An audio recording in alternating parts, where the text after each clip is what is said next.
Think about the last time you boarded a plane. You walked past the logo on the tail, found your seat, and trusted the airline with your life for the next few hours. The name on the boarding pass, the crew in the branded uniforms. It all gave you the sense that this machine belongs to them. But here is the part nobody mentions at the gate. There is a very good chance the airline you are flying with does not own that aircraft, not even close. Across the entire global commercial aviation industry, more than half of all jets currently in service are owned by companies you have almost certainly never heard of. Not the airlines, not the manufacturers. Separate companies entirely. And once you understand how that works, the way you think about flying, about money, about who actually controls this industry, changes completely. So why would an airline not simply buy its own planes? Because buying a commercial aircraft is nothing like buying a company car. A single narrow-body jet, the kind that carries you on a 2-hour domestic hop, lists for over $100 million. Wide bodies, the ones crossing oceans, go past $350 million. And airlines do not need one. They need fleets, dozens, sometimes hundreds. That is a staggering amount of capital locked into assets that depreciate from the moment they leave the factory. And even if an airline had that capital, which almost none of them do because aviation runs on famously thin margins, getting the planes is a separate problem entirely. Boeing and Airbus are both running backlogs stretching close to a decade at current production rates.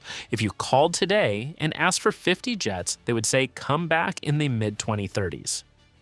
Ordering aircraft is a multi-year exercise in patience most airlines simply cannot afford. So here is the solution the industry landed on. Instead of purchasing outright, an airline signs a lease. They pay a monthly rate, typically between $400,000 and just over $1 million depending on the aircraft type, and operate that jet for a fixed term, usually 6 to 12 years. When the term ends, they return it. The asset never sits permanently on their balance sheet. If demand crumbles, if fuel prices spike, if a newer model arrives, they have a clean exit when the lease expires. No $100 million wait dragging down the books. The analogy people reach for is a car lease, and it holds up. You pay a predictable monthly amount, use it while it runs cleanly, hand it back before the expensive maintenance cycle arrives, and move on to something newer. Airlines are doing the exact same thing, just with machines weighing several 100,000 pounds crossing continents at 500 miles per hour. These are not casual arrangements. A lease is a serious legal contract. Airlines cannot hand the keys back because traffic dropped. They are locked in for the full term, and early exit penalties are severe. The flexibility exists at the end of the contract, not during it, but that end-of-term flexibility is genuinely powerful. It lets airlines rotate through newer aircraft regularly and shift strategy without being permanently anchored to jets purchased decades earlier. The dominant structure in this market is called a dry lease. The airline takes complete operational control. Crew, maintenance, insurance, fuel, all of it. The leasing company simply owns the plane and collects the monthly payment. What the lessor gets is a reliable income stream backed by a high-value asset. What the airline gets is access to aircraft without tying up capital it does not have. To see how powerful that trade-off can be, look at what Indigo built in India starting in 2006. They launched with no aircraft and no passengers. The entire model was built around leasing from day one. Short duration, dry leases on Airbus A320 family jets operated during the fuel-efficient early years, returned before the heavy maintenance checks arrived. They also standardized on a single aircraft type and never deviated. One set of pilot qualifications, one maintenance program, one spare parts inventory. The entire organization built around one machine. The result is almost hard to believe. Indigo now carries over 118 million passengers a year, ahead of JetBlue, ahead of Air France, within range of Southwest Airlines. And they built that in under 20 years, almost entirely through renting rather than owning. No, enormous capital outlays, no balance sheet weighted down by aging assets, just a disciplined leasing strategy executed relentlessly. Not every airline takes this route. Delta owns the large majority of its mainline fleet. Ryanair purchases its Boeing 737s rather than leasing them. If you are a mature carrier with strong credit and decades of reliable cash flow, buying makes more sense over the full aircraft life. The total ownership cost across 20 years is lower than 20 years of lease payments, but you need patience and capital that most growing airlines simply do not have.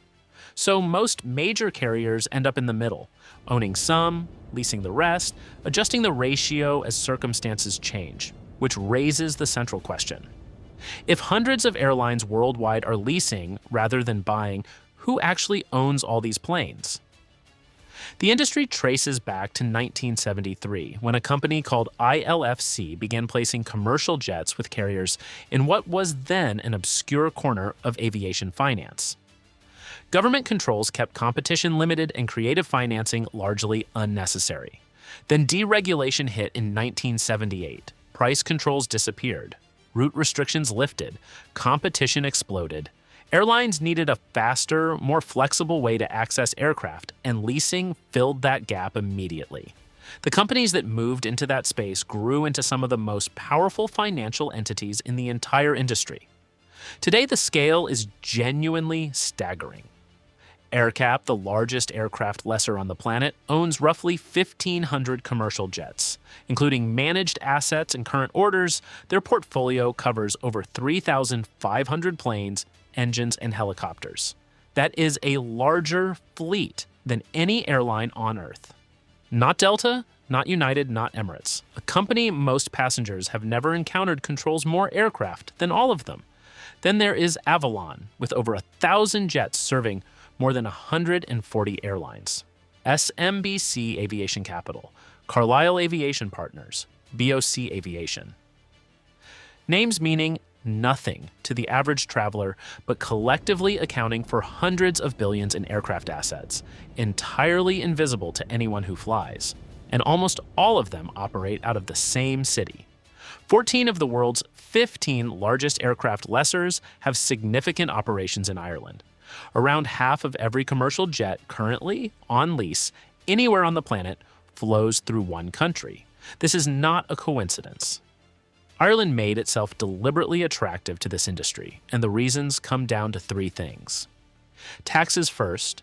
Ireland's corporate rate, even after rising to 15% under new international rules, remains lower than most developed economies. When you manage portfolios worth tens of billions, small percentage differences mean enormous savings annually. Second, standardized accounting. Ireland created a clear, consistent framework for aircraft depreciation and reporting, removing the regulatory complexity that made operations elsewhere difficult. Third, and most importantly, tax treaties. Ireland holds bilateral agreements with over 70 countries. Airlines in Brazil or Thailand or Nigeria leasing from Irish-registered companies can eliminate or dramatically reduce the withholding taxes that would otherwise apply to every monthly payment.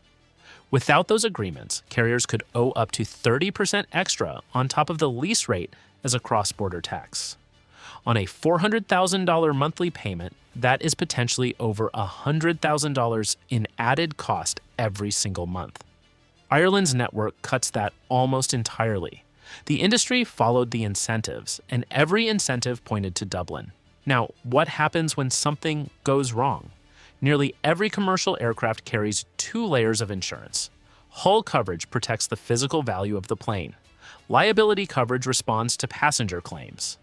In a disaster, hull insurance pays the aircraft owner relatively quickly. Passengers and families tend to wait, sometimes years, while litigation runs through courts and jurisdictions dispute responsibility. The legal framework was largely built before the leasing model became dominant, and the gaps show. The aircraft owner's financial exposure is largely contained. The families navigating civil courts often face a much longer road. When a carrier collapses entirely, the dynamic is equally clear. The lessors own the assets. Recovery teams abonenin sabresea, sometimes former pilots hired specifically for the task, physically fly aircraft out of airports before liquidation proceedings complicate matters. The jets get ferried to storage, reconfigured, and placed with the next operator.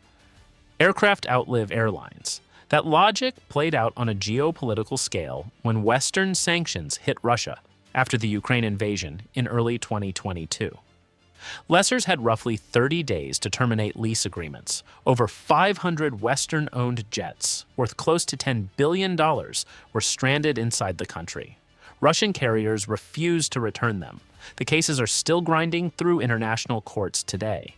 The episode made explicit what leasing usually keeps quiet. The lessor legally owns the asset, but enforcing that in a hostile jurisdiction is an entirely different problem. Airlines have become, in a very real sense, tenants of their own industry. They carry the passengers, operate the routes, absorb the operational and reputational risk. When something goes wrong, they are the face of it, but the machines at the center of everything increasingly belong to someone else. Financial companies headquartered in Dublin that the average traveler will never encounter. What is easy to miss is that this arrangement is not a flaw. It might be precisely what makes aviation as affordable as it is. A carrier not committing tens of billions to fleet ownership can direct that capital toward lower fares, new routes, and growth. Indigo did not become one of the most traveled airlines on the planet because they had more resources than everyone else. They got there because they did not need to own the resources. They rented them. And the invisible financial architecture that made it possible, built in Dublin, running on tax treaties and depreciation schedules and monthly lease payments, sits underneath every flight you have ever taken. The plane is not theirs. And it turns out that is the whole point.